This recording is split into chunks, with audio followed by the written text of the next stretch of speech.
ప్రతిరోజు 1,70,00,000 వ్యూస్ తో తెలుగు వాళ్ళున్న ప్రతి చోటికి దూసుకుపోతున్న ఆదా నెట్వర్క్ లో మీ బ్రాండ్స్ ని మీ వ్యాపారాన్ని ప్రమోట్ చేసుకోవాలనుకుంటున్నారా? అయితే కింద ఉన్న నంబర్ కి కాల్ చేయండి.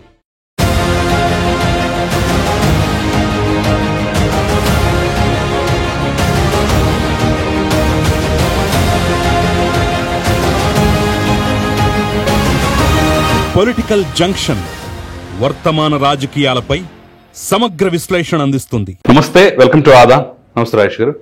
రాజేష్ గారు, ఈరోజు మన డిస్కషన్లో ముఖ్యమైనటువంటి అంశాలు. నెంబర్ 1, మురళీ నాయక్ కుటుంబానికి జగన్మోహన్ రెడ్డి పరామర్శ. ఆ తంతు తీరు చూస్తుంటే జుగుప్స కలుగుతోందనే భావన అయితే అందరిలో వ్యక్తమవుతోంది. చావింటికి వెళుతూ సంతోషంగా నవ్వుకుంటూ వెళ్ళటం, అక్కడ హావభావ ప్రదర్శన ఒక పక్కన అయితే, అంతకుముందు ఆయన రాకముందు వీళ్ళు చేసిన హడావిడి, వచ్చిన తర్వాత వాళ్ళ అభిమానులు బయట నుంచి సీఎం సీఎం అంటూ నినాదాలు. అసలు ఏంటిది? అసలు ఈ విష సంస్కృతి ఎక్కడికి దారితీస్తుంది అనేది కూడా మాట్లాడే ప్రయత్నం చేద్దాం. ఇక నెంబర్ 2, లిక్కర్ స్కామ్లో ప్రధానంగా ఆరోపణలు ఎదుర్కొంటున్నటువంటి గోవిందప్ప బాలాజీని మొత్తానికి మైసూరులో పట్టుకున్నారు పోలీసులు. మరి అంటే ఇక వీళ్ళ ముగ్గురు తర్వాత స్టేజ్ ఇక పై స్థాయి అధిష్టాన దేవతలు ఆది దంపతులే అని చెప్పేసి మొదటి నుంచి జరుగుతున్నటువంటి ప్రచార నేపథ్యంలో మరి గోవిందప్ప బాలాజీ అరెస్ట్ ఎలా ప్రభావం చూపే అవకాశం ఉందో మాట్లాడే ప్రయత్నం చేద్దాం. ఇక నెంబర్ 3, ఈరోజు ప్రాధాన్యత. మే 13 సంవత్సరం క్రితం ఇదే రోజున ఆంధ్రప్రదేశ్లో ఎన్నికలు జరిగాయి. ఓటర్ చైతన్యం ఏ విధంగా ఉంది, ఏ విధంగా పోటెత్తారు, ఫలితాలు ఏ విధంగా వచ్చాయో మనం చూసాం. సో సంవత్సరం పూర్తయిన సందర్భంగా ఈ రోజుకి అప్పటి పరిస్థితులు ఇప్పటికీ అలాగే ఉన్నాయా, మారాయా, ఎలా అర్థం చేసుకోవాలి ఏంటి అనేది కూడా పూర్తిగా మాట్లాడే ప్రయత్నం చేద్దాం. ఫస్ట్ మురళీ నాయక్ కుటుంబానికి జగన్మోహన్ రెడ్డి పరామర్శ, దాని ద్వారా జరిగినటువంటి కార్యక్రమాలు, ఆ తంతు మీరు ఎలా చూస్తారు? వాస్తవంగా గత 2 వారాల నుంచి పహల్గాంలో సామాన్య యాత్రికుల మీద పాకిస్తాన్ ప్రేరేపిత ఉగ్రవాదులు దాడికి పాల్పడి వారి కుటుంబ సభ్యుల సమక్షంలోనే వారిని చంపేసిన నాటి నుంచి వారిని మతం పేరిట ఐడెంటిఫై చేసుకొని వాళ్ళ ఐడెంటిటీ ధృవీకరణ చేసుకొని నిష్కారణంగా వాళ్ళని పాయింట్ బ్లాంక్లో తుపాకులు పెట్టి కాల్చి చంపే నాటి నుంచి దేశంలో ఒక రకమైన విషాద వాతావరణం నెలకొంది. అరే, ఏ తప్పు చేయని యాత్రికుల మీద కేవలం వాళ్ళు హిందువులు కాబట్టి లక్ష్యంగా చేసుకొని ఇంత క్రూరత్వాన్ని ప్రదర్శించారే, వీళ్ళకి సరైన గుణపాఠం చెప్పి తీరాలి అని చెప్పని ప్రజల నుంచి వ్యక్తమవుతున్న డిమాండ్ మేరకు ప్రభుత్వం కూడా స్పందించి పాకిస్తాన్ తోటి జరిగిన ఉద్రిక్త వాతావరణం, అక్కడ జరిగిన దాడులు, ప్రతి దాడులు ఇవన్నీ చూస్తూ ఉన్నాం. ఈ నేపథ్యంలో ఆంధ్రప్రదేశ్ రాష్ట్రానికి సంబంధించిన మురళీ నాయక్ 23 సంవత్సరాల యువకుడు పాకిస్తాను జరిపిన కాల్పుల్లో ఈ సైనికుడు వీరమరణం పొందడం జరిగింది. బోర్డర్ని పహరా కాస్తున్న సందర్భంలో వారి ద్వారా జరిగిన కాల్పుల్లో ఈ అబ్బాయి వీరమరణం పొందడం జరిగింది. సత్యాయి జిల్లాకు సంబంధించిన యువకుడు. అటువంటి చిన్నపిల్లవాడు, రాష్ట్రానికి సంబంధించిన ఒక యువకుడు దేశ రక్షణ కోసం సైనికుడిగా సేవలు అందిస్తూ వీరమరణం పొందితే ఆ కుటుంబాన్ని పరామర్శించటానికి ఈయన ఆ రోజే ఫోన్లో పరామర్శించాడంట. సరే, ఫోన్లో పరామర్శించావు. ఇప్పుడుకి కూడా అంటే ఈ మధ్యకాలంలో రాష్ట్ర ప్రభుత్వం వైపు నుంచి మంత్రులు హాజరయ్యారు. ఆ జిల్లాకు సంబంధించిన మంత్రి సవిత గారు సంఘటన గురించి తెలిసిన రోజే వెళ్ళి వారి తల్లిదండ్రులను పరామర్శించడం జరిగింది. తన వంతు సాయంగా 5 లక్షల రూపాయలు మనకి అందిన సమాచారం మేరకు వాళ్ళ తల్లిదండ్రులు చాలా పేద కుటుంబం. ఇతను ఒక్కడే కొడుకు. తల్లిదండ్రులు ఇరువురు కూడా వలస కూలీలుగా ముంబైలో, తల్లి ఇళ్లలో మేడిగా పనిచేస్తుంటే తండ్రి ఏదో చిరు వ్యాపారం చేసుకుంటాడంట సీజనల్గా. తర్వాత రోజుల్లో గ్రామంలోనే ఉంటారు. అటువంటి కుటుంబానికి సంబంధించిన ఈ మురళీ నాయక్ దేశ సేవకి సైనికుడిగా సెలెక్ట్ కావాలి అని చెప్పని చాలా పట్టుదలతో కృషి చేసి ఒక్కరోజైనా సైనికుడిగా నేను బతకాలి అని చెప్పని ఆకాంక్షించి సైన్యంలోకి సెలెక్ట్ అయ్యి ఆ సెలెక్ట్ అయిన కొద్ది కాలానికే ఇవాళ వీరమరణం పొందితే దేశం అరే ఇంత చిన్న కుర్రాడి వాళ్ళ ఆ ముష్కరుల కాల్పులకి బలైపోయాడే అని చెప్పని ఆవేదన చెందుతూ ఉన్న సందర్భంలో కళ్ళ ముందు ఎదుగొచ్చిన కొడుకు ఇలా వీరమరణం పొందాడే అని చెప్పని ఆ తల్లిదండ్రులకు ఆవేదన ఉన్నా కూడా దేశ రక్షణ కోసం నా కొడుకు వీరమరణం పొందాడు అని చెప్పని ఆ తండ్రి గర్వంగా ఫీల్ అవుతున్న నేపథ్యంలో వారిని పరామర్శించడానికి వెళ్ళిన ఎవరికైనా కూడా అక్కడ వాతావరణం చూస్తే కొంత ఆవేదన కలుగుతూ ఉంది. మనకు తెలియకుండానే కొంత గంభీర వాతావరణంలో నిమగ్నం అవుతూ ఉన్నారు. ఇటువంటి సందర్భంలో అంత్యక్రియలు ముగిసిన 4 రోజులకి జగన్మోహన్ రెడ్డి గారు పరామర్శకు వెళ్ళారు. రాష్ట్ర మాజీ ముఖ్యమంత్రిగా, వైసీపీ పార్టీ అధినేతగా, ఇవాళ శాసనసభకు ప్రాతినిధ్యం వహిస్తున్న శాసనసభ్యుడిగా ఆయన పరామర్శ చేయడాన్ని ఎవరు తప్పుపట్టరు. కానీ ఎలా పరామర్శ చేస్తున్నాం అనేది ఖచ్చితంగా పరిశీలించి చూస్తారు. జగన్మోహన్ రెడ్డి గారు ఈరోజు ఏదో మురళీ నాయక్ దగ్గర మాత్రమే ఈ విధమైన పరామర్శలు చేయటంలా గతంలో కూడా చూసాం మనం. రషీద్ అని చెప్పని వాళ్ళ పార్టీకి సంబంధించిన కార్యకర్తను వినుకొండలో హత్య గావించారు అని చెప్పని ఆ కుటుంబాన్ని పరామర్శించడానికి బయలుదేరాడు. తాడేపల్లిలో ఉదయం 10 గంటలకు బయలుదేరి తాడేపల్లి నుంచి 105 కిలోమీటర్లు ఉంటుంది వినుకొండ. 105 కిలోమీటర్లు ప్రయాణం చేయడానికి 7.5 గంటల టైం పట్టింది ఆయనకి. అంటే ఏంటి అర్థం? అక్కడ ఊరేగుతా జిందాబాదులు కొట్టించుకుంటా, ఈయనకి గజమాలు వేయించుకుంటా, క్రాకర్స్ కాల్చుకుంటా తీసుకెళ్లారు అక్కడికి.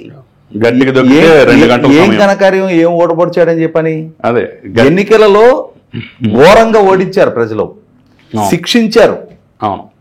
ఆ గుంటూరు జిల్లాలో ఉన్న 17కు 17 స్థానాలు ఈయనకి ఓటమి ఎదురైంది. 3 పార్లమెంటు స్థానాలు, 17 అసెంబ్లీ స్థానాల్లో. ఆ జిల్లాల్లో నీ కార్యకర్త హత్యగావింపబడ్డాడని చెప్పని పరామర్శించడానికి వెళ్తా 7.5 గంటల పాటు ఊరేగి వెళ్తా, 1 గంటకు 15 కిలోమీటర్ల దూరం. ఆ తర్వాత మొన్న ఇవాళ వెళ్ళిన అనంతపూర్ జిల్లాలోనే రాప్తాడు నియోజకవర్గంలో రామగిరి మండలంలో పాపిరెడ్డిపల్లి గ్రామం కురుబ లింగయ్య, ఆ కురుబ లింగయ్య హత్యగావింపబడ్డాడు. అది రాజకీయ హత్య, స్థానికంగా గ్రామంలో ఉన్న కక్షల నేపథ్యంలో జరిగిందో హత్య జరిగింది. అతను కుటుంబాన్ని పరామర్శించడానికి వెళ్ళిన సందర్భంలో కూడా ఇదే హంగామా. బెంగళూరు నుంచి హెలికాప్టర్లో రావటం, వీళ్ళ శ్రేణులు మొత్తం కూడా కోతుకమ్మచ్చు ఆడుకునే కోతులకు మళ్ళీ ఆ హెలికాప్టర్ రెక్కలు పట్టుకొని ఊగులాడతాం, చెట్టు కొమ్మలను పట్టుకొని ఊగులాడే కోతులను చూసాం, ఆ హెలికాప్టర్ రెక్కలు పట్టుకు ఊగులాడిన వైసీపీ వాళ్ళని చూసాం. చివరికి విండ్షీల్డ్ దెబ్బతింది. జగన్మోహన్ రెడ్డి భద్రత పట్ల పోలీసులు శ్రద్ధ వహించడం లేదు అని చెప్పిన ప్రభుత్వం మీద 2 నిందలు మోపి బై రోడ్డు వెళ్ళాడు.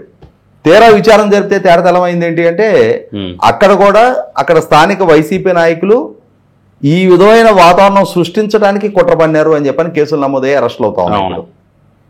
ఇప్పుడు అదే జిల్లాలో ఆ రోజు కూడా అంతే, చనిపోయిన కుటుంబాన్ని పరామర్శించడానికి వెళ్తుంటే సీఎం అని కేకలు. రషీదు మరణంలో పరామర్శకు వెళ్ళినప్పుడు కూడా సీఎం అని.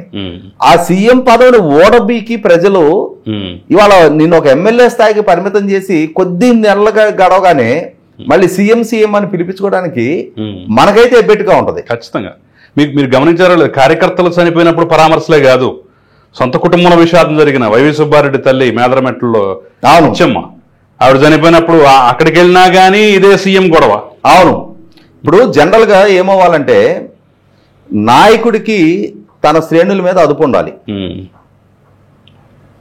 లేదు శ్రేణులకి నాయకుడి స్థితి పట్ల గౌరవం ఉండాలి. అయితే ఇక్కడ జరుగుతున్నది ఏంటి అంటే మనం పరామర్శకు వచ్చాం, ఒక కుటుంబం కష్టకాలంలో ఉన్నప్పుడు వాళ్ళని పరామర్శించే పరిస్థితుల్లో మనకు జయధ్వానాలు చెప్పుకోవటం, ఈ సీఎం అని అరవటం అనేది ఆక్షేపణీయం, ఇలా చెయ్యకూడదు అని చెప్పని తన శ్రేణులకి చెప్పగలిగే విఘ్నత ఆయనకు ఉండాలి. లేదు స్వతహాగా శ్రేణులకైనా సరే ఆ విధమైన విచక్షణ ఉండాలి.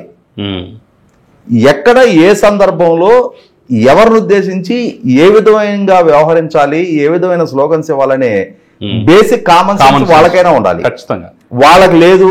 లేనప్పుడు పార్టీ అధినేతగా, రాష్ట్ర మాజీ ముఖ్యమంత్రిగా నీ శ్రేణులని నువ్వు ప్రాపర్గా మోటివేట్ చేసుకోలేనప్పుడు నీ దగ్గరే నాయకత్వ లక్షణాలు ఉన్నట్టు అంటే ఇక్కడ అర్థమవుతుంది ఏంటి, వాళ్ళని కట్టడి చేయడం ఈ లక్ష్యం కాదు.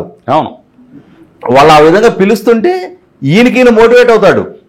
ఏదో ఒక రోజు నేను సీఎం కాకపోతానా, నిన్నటిదాకా సీఎంనే కదా, ఇప్పుడే కదా నన్ను ప్రజలు ఓడించింది, అవును. మళ్ళీ రేపు ఇంకో రోజు సీఎం కాకపోతానా అని చెప్పని సెల్ఫ్ మోటివేషన్ కోసం ఈయనే చెప్పి వాళ్ళ చేత ఈ స్లోగన్స్ ఇప్పించుకుంటున్నట్టుగా ఉంది.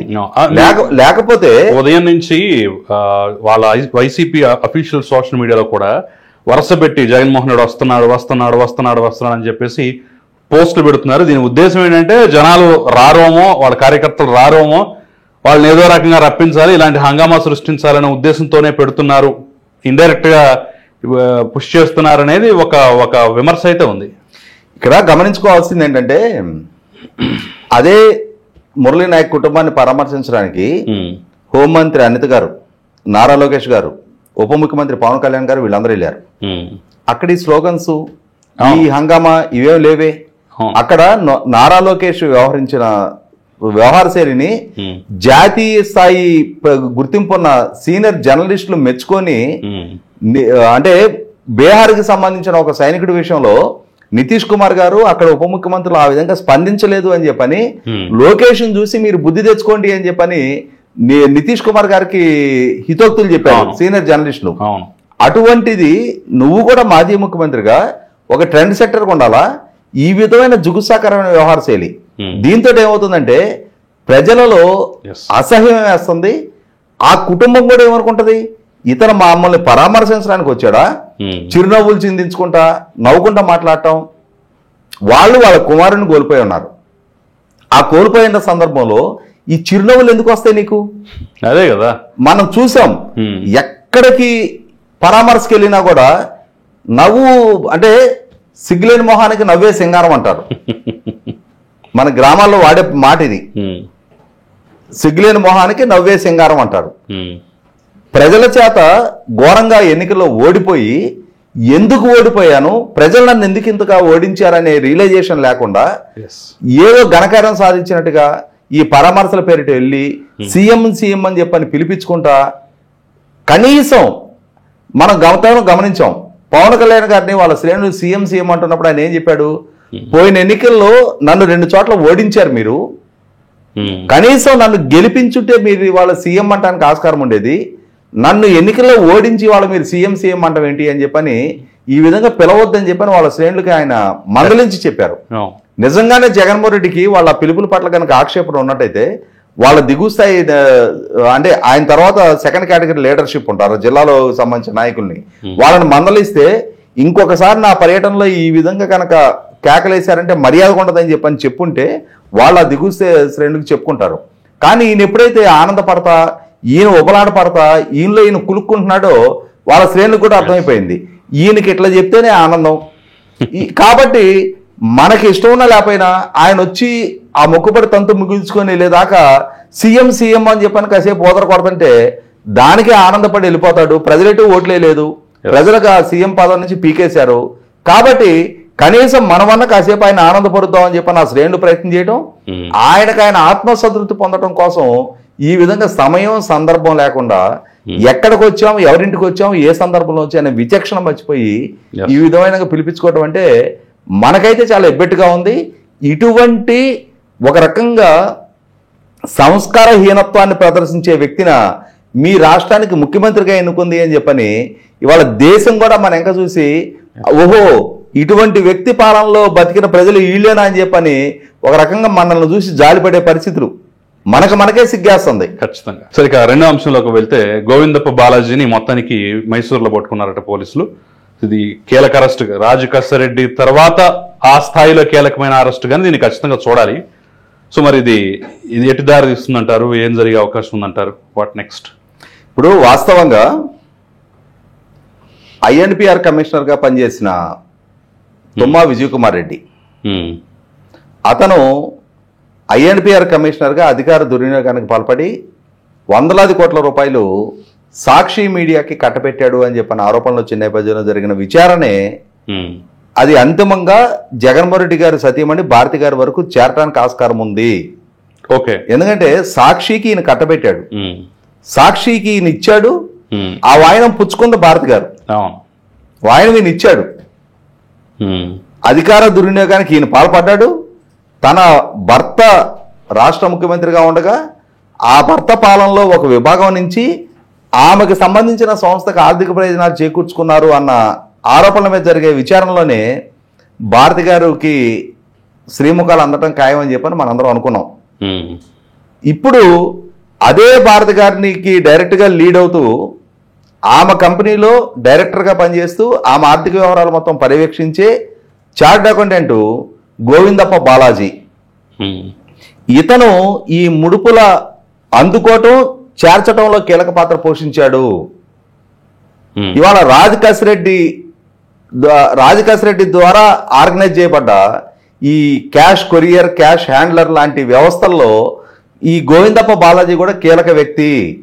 ఇతని వరకు డబ్బు వచ్చింది, ఆ తర్వాత ఎటు వెళ్ళింది అనేది అతను చెప్పాలి ఇప్పుడు అని చెప్పని గత కొద్ది రోజులుగా మన వార్తలు వింటూ ఉన్నాం. ఈ వార్తలు వింటూ ఉన్న నేపథ్యంలోనే మనం రోడ్డు మీద వెళ్ళేటప్పుడు కొన్ని వెహికల్స్ మీద రాసి ఉంటాం, చూస్తుంటాం, బురి నజర వాళ్ళే తెర మూకాలా అని చెప్పని, అంటే చెడ్డ చూపు కలిగిన వాడా నీ మొహం నలుపు అని. అలాగే ఈ గోవిందప్ప బాలాజీ ఇతనితో పాటు ఆరోపణలు ఎదుర్కొంటున్న కేసులో సహనిందితులైన జగన్మోహన్ రెడ్డి గారి పిఏ ధనంజయ రెడ్డి, జగన్మోహన్ రెడ్డి గారు ఓఎస్డి కృష్ణమోహన్ రెడ్డి, భారతి గారికి సంబంధించిన సంస్థలో కీలక డైరెక్టర్ గోవిందప్ప బాలాజీ, ముగ్గురు కూడా పరారీలో ఉన్నారు. ఎన్నాళ్ళు పరారీలో ఉంటారు? ఎంత దూరం పరారవుతారు? ఎక్కడికి పరారవుతారు? ఆల్రెడీ లుకౌట్ నోటీస్ ఉంది. మహా అయితే మనకి పంజాబ్ నుంచి కెనడా వెళ్ళటానికి కంటైనర్లలో దాక్కొని అక్రమ వలసదారులు వెళ్ళటం చూస్తుంటాం కదా, ఆ టైపులో ఏదన్నా షిప్పుల్లో దాక్కొని వేరే దేశాలకు వెళ్ళిపోతారా? అంటే ఇంత బతికి ఇంటెనక తెచ్చినట్టుగా, అంటే ఇవాళ వీళ్ళు ఇంత స్థాయి హోదాలు, పదవులు, వైభోగాలు అనుభవించి ఇవాళ చిల్లర దొంగల్లాగా పారిపోవడం ఏంటి? ఈ గోవిందప్ప బాలాజీ కూడా చాలా రోజుల నుంచి సిట్టు అధికారులు 4 సార్లు నోటీసులు ఇచ్చారు ఇతనికి. విచారణకి సపోర్ట్ చేయకుండా పరారవుతా ఉన్నాడు. హైకోర్టులో వీళ్ళ బెయిల్ పిటిషన్ రిజెక్ట్ అయింది, సుప్రీంకోర్టులో వీళ్ళ బెయిల్ పిటిషన్ రిజెక్ట్ అయింది. విచారణకు సహకరించి తీరాల్సిన స్థితిలో కూడా విచారణకు సహకరించకుండా పరారవుతున్నాడు. పరారవుతుంటే వాళ్ళ పోలీసులు పట్టుకున్నారు. ఇవాళ మా గౌరవం నిలబడిందా? వాళ్ళు గౌరవప్రదంగా నీకు నోటీసులు ఇచ్చిన రోజే, ఆ రోజు నీకు నువ్వుగా వచ్చి విచారణకు సహకరించున్నట్టయితే కొంత నీ పట్ల సానుభూతి వ్యక్తం అవడానికి ఆస్కారం ఉండేది. నీ చదువు, నీ హోదా, నీ వయసుకైనా సరే గౌరవం ఇచ్చేవాళ్ళు. కానీ ఇవాళ నువ్వేం చేసావు? పోలీసులు విచారణకి నోటీసులు ఇస్తే సహకరించకుండా తప్పించుకొని పారిపోయావు. అంటే ఇంకప్పటి పోలీసులు నిన్నెందుకు నీకు మర్యాద ఎందుకు ఇవ్వాలి? నిన్నెందుకు అసలు మర్యాద ఇవ్వాల్సిన వ్యక్తిగా పరిగణలోకి తీసుకోవాలి? 100కి 100 పాళ్ళు నీ తత్వం ఇది అని చెప్పని పోలీసులకు కూడా నిర్ధారణ అయింది. ఇతనికి అవకాశం ఇస్తే పరారు అవుతాడు అని చెప్పని అంతకుముందు ఏదైనా కొంచెం పెద్ద మనిషిగా నీ పట్ల కొంత చూసి చూడని వైఖరి ప్రదర్శించాలనుకున్నాడు కూడా ఇప్పుడు ఇంకా కాళ్ళకి చేతులకి బేడీలు వేసి కూర్చోబెడతారు. ఆ విధమైన పనిష్మెంట్ ఇవ్వాలి వీళ్ళకి. ఒక సాధారణ ఖైదీ కోర్టు విచారణకు వస్తున్నప్పుడు జైలు నుంచి కోర్టు విచారణకు తీసుకొచ్చేప్పుడు పోలీసులు బేడీలేసి తీసుకొస్తారు వాళ్ళని. ఒక పోలీస్ చేతుల్లో ఆ బేడీలు పట్టుకొని తీసుకొస్తుంటారు. అంతకన్నా మెరుగైన ట్రీట్మెంట్ వీళ్ళకి ఎందుకు ఇవ్వాలి? వీళ్ళు కూడా విచారణకు సహకరించకుండా పరారవుతున్నారు కదా, ఎక్కడో దాక్కొని ఉంటే పోలీసులు పట్టుకొచ్చారు కదా. 100కి 100 పాళ్ళు ఆ విధమైన ట్రీట్మెంటే ఇవ్వాలి. వీటన్నిటికి తోటి ఇప్పుడు అసలు జగన్మోహన్ రెడ్డి గారి ప్రభుత్వం మద్యం పాలసీ తోటి భారతీయ సంస్థలో పనిచేసే భారతి గారికి చెందిన భారతీయ సిమెంట్స్ సంస్థలో పనిచేసే డైరెక్టరు, ఆమెకు సంబంధించిన ఆర్థిక కార్యకలాపాలు నిర్వహించే వ్యక్తికి ప్రభుత్వం మద్యం పాలసీ మాటున ముడుపులు అందుకుంటే ఆ ముడుపుల్లో ఇతని ప్రమేయం ఉంది అని అంటే ఎండ్ బెనిఫిషియరీ ఎవరనేది నిర్ధారణ కావట్లేదా? ఖచ్చితంగా జగన్మోహన్ రెడ్డి గారి పిఏ, జగన్మోహన్ రెడ్డి గారి ఓఎస్డి, భారతి గారి ఆర్థిక కార్యకలాపాల నిర్వహణ చేసే గోవిందప్ప బాలాజీ ఇవాళ ఈ కొరియర్ వ్యవస్థలో కీలక వ్యక్తులుగా ఉన్నారు. వాళ్ళు ఈ డబ్బు పంపిణీ చేరవేత విషయంలో కీలక భాగస్వాములుగా ఉన్నారనేది విచారణ నిర్ధారణ అయిన నేపథ్యంలో రేపటి రోజున ఇక నెక్స్ట్ కాలింగ్ బెల్ మోగేది. ఎందుకంటే సింగిల్ కాలింగ్ బెల్, భార్యాభర్తలు ఇద్దరు రావాలి. ఖచ్చితంగా జగన్మోహన్ రెడ్డి గారు అకౌంటబుల్, భారతి గారు అకౌంటబుల్. కాబట్టి ఏంటంటే దాని నుంచి దృష్టి మళ్లించడం కోసం జగన్మోహన్ రెడ్డి గారు సాక్షి పేపర్లో ఇవాళ ఒక బ్యానర్ ఐటమ్ రాయించాడు. ఇవి అన్నీయును చంద్రబాబు నాయుడు గారి మాయమర్మాలే. ఆయన కుట్రబన్ని తెలుగుదేశంతో అనుబంధం ఉన్న రాజకాశ్ రెడ్డి తోటి మా మీద స్టేట్మెంట్లు ఇప్పిస్తా ఉన్నాడు. మా పార్టీ నుంచి 3.5 సంవత్సరాల పదవి కాలం ఉన్నా కూడా రాజీనామా చేసి వెళ్ళిన విజయసాయిరెడ్డి తోటి ఈ విధంగా మా మీద వాంగ్మూలాలు ఇప్పిస్తా ఉన్నాడు అని చెప్పని. అంటే ఏంటంటే నిన్నటి వరకు జగన్మోహన్ రెడ్డి గారి సేవకులు ఇవాళ పరిస్థితులు ప్రతికూలించేటప్పటికి రాజకాశిరెడ్డి తెలుగుదేశం వ్యక్తి, కేసినేని చిన్ని వ్యక్తి, విజయసాయి రెడ్డి కూడా తెలుగుదేశం వ్యక్తి అయిపోయాడు. అంటే వైసీపీ పార్టీలో పార్లమెంటరీ పార్టీ నాయకుడు, వైసీపీ పార్టీ ప్రధాన కార్యదర్శి, జగన్మోహన్ రెడ్డి గారి వ్యక్తిగత ఆస్తుల కేసుల్లో 11 కేసుల్లో అక్యూజ్ నెంబర్ 2. అటువంటి విజయసాయి రెడ్డి కూడా ఇవాళ జగన్మోహన్ రెడ్డి డిజోన్ చేసుకునే స్టేజ్కి వెళ్ళింది. అంటే ఇక్కడ ఏం అర్థమవుతుంది మనకి, జగన్మోహన్ రెడ్డి నైజం మనకు ఆల్రెడీ ఇప్పటికే ప్రూవెన్ ఫ్యాక్టర్. ఆయనతో విభేదిస్తే సొంత చెల్లినైనా సరే తన సోషల్ మీడియా ద్వారా అమనాబూతులు తిట్టిస్తాడు, సొంత చిన్నాన్నకైనా సరే అక్రమ సంబంధాలు అంటగడతాడు, సొంత తల్లి విషయంలో కూడా ఎన్సీఎల్టీకి ఈడ్చి ఆమెను కూడా కోర్టు బోన్లో నిలబెడతాడు. కుటుంబ సంబంధాలంటే విలువ లేదు, మానవ సంబంధాలంటే విలువ లేదు. అటువంటి వ్యక్తి ఇవాళ తన ఆర్థిక ప్రయోజనాలు చేకూర్చడంలో కీలక భాగస్వాములుగా ఆ నెట్వర్కింగ్కి ఉపయోగపడ్డ వాళ్ళందరినీ ఇవాళ ఆయన డిజోన్ చేసుకోవడంలో ఆయనకి వాళ్ళ నుంచి ప్రమాదం ముంచుకొస్తుంది అనేది రిలీజ్ అయిన తర్వాత ఒక్క క్షణం కూడా హెసిటేట్ చేయడం అనేది మనకు అందరికి తెలుసు. రేపు గోవిందప్ప బాలాజీ గానీ లేదంటే కృష్ణమోహన్ రెడ్డి గానీ ధనంజయ రెడ్డి గానీ వీళ్ళని కూడా తెలుగుదేశం మనుషులే అంటాడేమో. అంటే నిర్మోహాటంగా ఇప్పుడు వాళ్ళ ముగ్గురిని విచారించినప్పుడు ఖచ్చితంగా సిట్టు పూర్తి సాక్ష్యాధారాలతో మనం విచారిస్తుంది. వాళ్ళు చేసిన తప్పుని అడ్మిట్ అవ్వక తప్పని పరిస్థితి. ఆ అడ్మిట్ అయిన తర్వాత నెక్స్ట్ మోకే కాలింగ్ బెల్ మాత్రం జగన్మోహన్ రెడ్డి గారు, భారతి గారు అనే దాంట్లో ఎట్లాంటి డౌట్ లేదు. ఇక ఫైనల్గా మనం చూసినట్టయితే ఈరోజు మే 13 సంవత్సరం క్రితం ఇదే రోజు దేశవ్యాప్తంగా ఎన్నికలు జరిగి ఆంధ్రప్రదేశ్లో శాసనసభ ఎన్నికలు కూడా ఇదే రోజు. సో ఓటర్ చైతన్యం ఏ విధంగా ఉందో మనం చూసాం, ఫలితాలు ఏ విధంగా ఉన్నాయో మనం చూసాం. సో అప్పటి పరిస్థితులు గుర్తు తెచ్చుకుంటూనే ఇప్పటికీ ఉన్నటువంటి మార్పులు ఏంటి అనేది కూడా మనం మాట్లాడే ప్రయత్నం చేద్దాం. మే 13, 2024 ఆంధ్రప్రదేశ్ రాష్ట్ర చరిత్రలో, ఆంధ్రప్రదేశ్ రాష్ట్ర ప్రజాస్వామ్య చరిత్రలో ఒక మేలి మలుపుగా సువర్ణాక్షరాలతో లిఖించదగ్గ రోజు.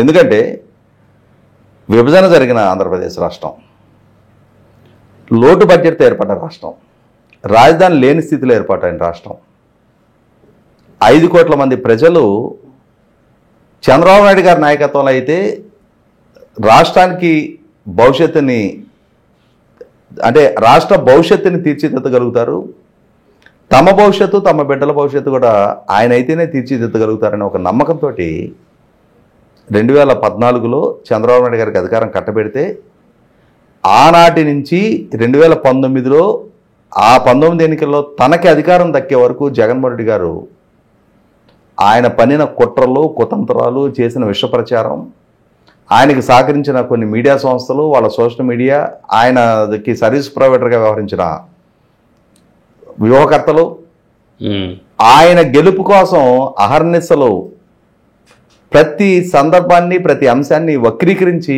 సమాజాన్ని తప్పుదో పట్టించిన కొందరు సోకాల్డ్ కిరాయి మేధావులు, వీళ్ళందరి ప్రయత్నాలతోటి జగన్మోహన్ రెడ్డి గారికి కల్పించబడ్డ ఎలివేషన్ దృష్ట్యా ఆయన ఒక పోరాట యోధుడుగా, ఆయన ఒక ప్రజల క్షేమం కోరే పాలకుడుగా, సమర్థుడైన పాలకుడుగా ఆయనకి ఇచ్చిన ఎలివేషన్ నేపథ్యంలో ప్రజలు కూడా ఆ ప్రచార ప్రభావంతో 2019 ఎన్నికల్లో ఆయన గెలిపించారు. ఆ గెలిపించిన సందర్భంలో కూడా ఒక్కొక్క వర్గాన్ని లక్ష్యంగా చేసుకొని 2019లో ఎన్నికలకు ముందు ఆయన రకరకాల వాగ్దానాలు చేశారు. అదే సందర్భంలో ఆనాటి చంద్రబాబు నాయుడు గారి ప్రభుత్వం మీద రకరకాల ఆరోపణలు చేశారు. అటువంటి ఆరోపణలు, ఇటువంటి వాగ్దానాల నేపథ్యంలో చంద్రబాబు నాయుడు గారి పట్ల విముఖత పెంచుకున్నారు. జగన్మోహన్ రెడ్డి గారి పట్ల ఒక రకమైన సుముఖత వ్యక్తం చేస్తూ 175 స్థానాలు ఉన్న సభలో 150 స్థానాలతో అధికారం కట్టబెట్టారు. ఒక్కసారిగా మే 30, 2019 ముఖ్యమంత్రిగా పదవి బాధ్యతలు చేపట్టిన తర్వాత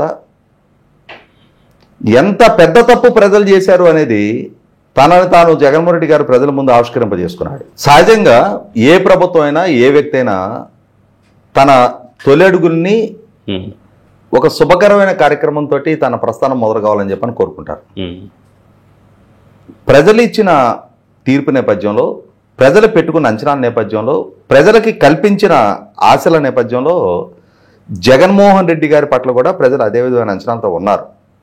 కానీ జగన్మోహన్ రెడ్డి గారు తన తొలి అడుగులతోటే మీరు ఎంతటి చారిత్రక తప్పు చేసి నన్ను ముఖ్యమంత్రిగా ఎన్నుకున్నారో చూడండి, mine is not a constructive governance, I'm a destructor అని చెప్పని రుజువు చేస్తూ ప్రజావేదికని కొన్ని కోట్ల రూపాయలతోటి నిర్మాణం చేసిన కట్టడాన్ని కూల్చివేతతోటి ఆయన పాలన తొలి నిర్ణయం వెలువడింది. అక్కడి నుంచి ఇసుక పాలసీ రద్దు, అన్న క్యాంటీన్లు రద్దు, రాజధాని పనులు రద్దు, పోలవరం టెండర్లు రద్దు, పవర్ పర్చేసింగ్ అగ్రిమెంట్లు రద్దు, ఇలా రద్దుల పర్వాన్ని కొనసాగించి చివరికి రాష్ట్రానికి పెట్టుబడులు రావు, రాష్ట్రానికి రాజధాని లేదు, రాష్ట్ర యువతకు ఉపాధి లేదు, రాష్ట్రానికి ఆదాయం లేదు, రోడ్డు ఫార్మేషన్ లేదు, కరెంటు ఛార్జీలు పెంచనని చెప్పిన వ్యక్తి 9 సార్లు కరెంటు ఛార్జీలు పెంచాడు.